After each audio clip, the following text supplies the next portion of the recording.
Okay, so it's about 10 o'clock at night on Thursday. It's exceptionally cold, which is why I'm in the silly hat and the jumper. Usually I don't film this late at night. But there was something that I thought was really worth talking about and something I wanted to cover on the channel this evening, and that's this petition. Over the last week or so, there's been some real momentum behind this call for fair funding for the National Library of Wales. And this feels really timely and really important. The National Library is one of only a small handful of sort of truly world-class cultural institutions that Wales has at its disposal. And in recent years, it has really suffered in terms of both core funding, but also staffing. We've seen staffing numbers slashed at the institution, and that obviously has a knock-on impact in terms of its capacity just to deliver the core functions that it's been delivering in recent decades, but from its foundation period as well. Obviously, at times like this time being, major global pandemic crisis, cultural institutions are particularly vulnerable. These institutions don't get many people going through the doors, primarily because they are closed. That makes it very easy for politicians to sit back and say, well, these institutions don't have people visiting them, so let's cut their funding, because clearly they're not attracting people despite of the enforced lockdown. So cultural institutions are struggling now for obvious reasons. But the gradual sort of disintegration of support from Welsh Government for this particular institution has been playing out over a much longer period of time. It's actually, ironically, something that I wrote about in my PhD thesis, a chunk of which I researched and wrote in the National Library of Wales up in Aberystwyth. It's ironic on many levels, because one of the things I was arguing in that thesis was that as nations go through a process of devolution and independence, there is an initial sort of surge of support for cultural institutions, national museums, for instance, and of course the National Library as well. We've seen this play out in a number of nations. The nations I was looking at included Iceland and Greenland. We also saw it in Ireland as well. But after that initial excitement of securing devolution or independence, there's a sharp drop-off in terms of the level and consistency of support for those institutions. They're sort of heralded with much fanfare as the young nation emerges, as it finds its political voice. But as the political institutions become more confident in what they are doing and more confident in themselves, not necessarily competent, but confident. These are two different things. But as the new nation becomes politically confident, the importance that was formerly subscribed to cultural institutions seems to dip off quite dramatically. Now, the National Library, I would suggest, is one of those to have suffered from this process, but also stands as quite a striking example of that process in action. The cutting back of funding has been an active process for the better part of a decade, if indeed not longer. It has left one of, if you want to use that sort of language, one of the crown jewels of Wales's cultural landscape sort of on its knees. I know people who have been working with the institution for a long period of time, and the constant narrative that's coming out is, we're suffering, we're struggling, we cannot sustain this.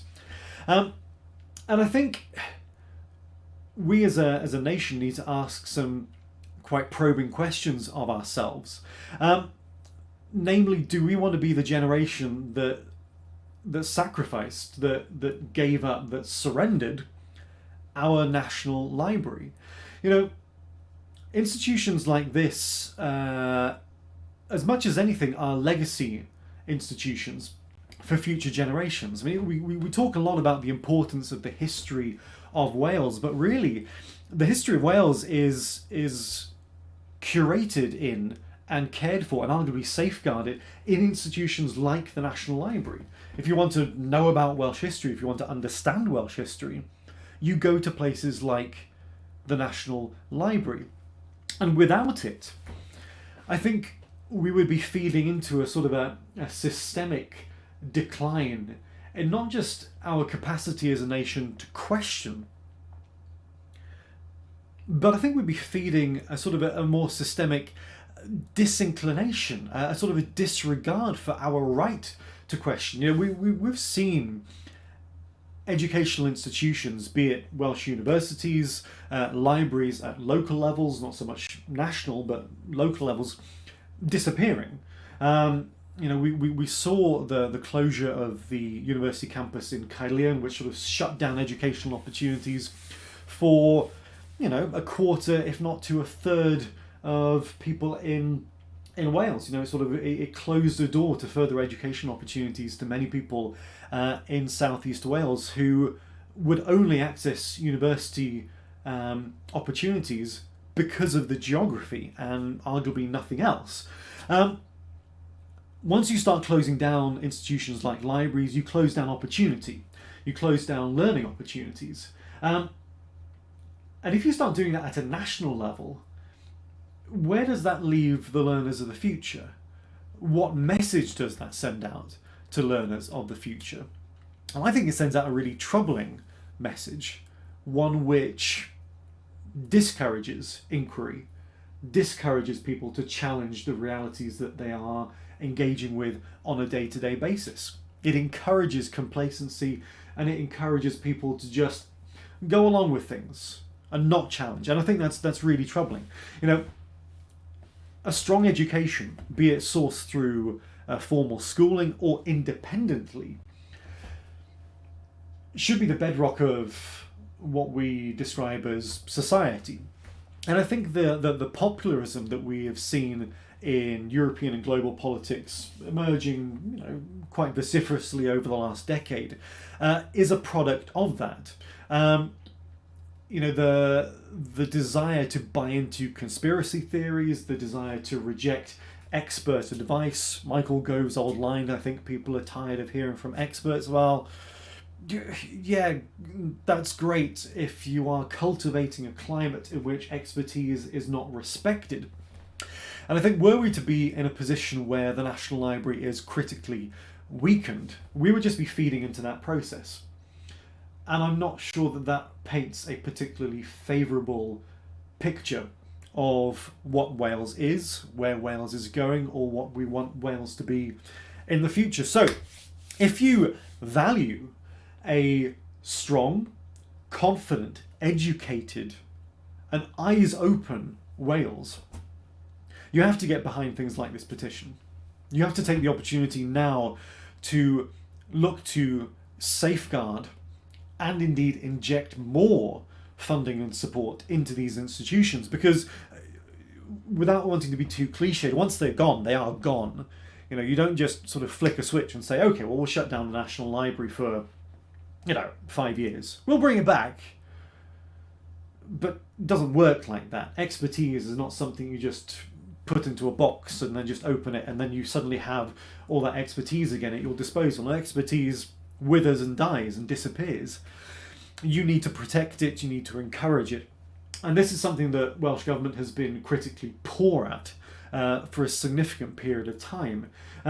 Really, the level of support for our culture sector in Wales has been sort of systematically reduced, arguably going back from the end of the Labour Plaid coalition.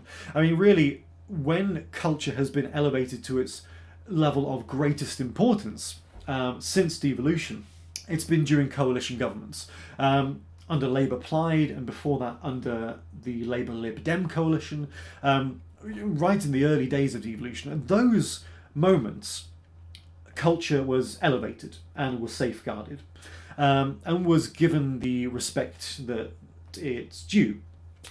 Outside of coalition, and to be frank about it, in sole Labour-led administrations, culture does very poorly.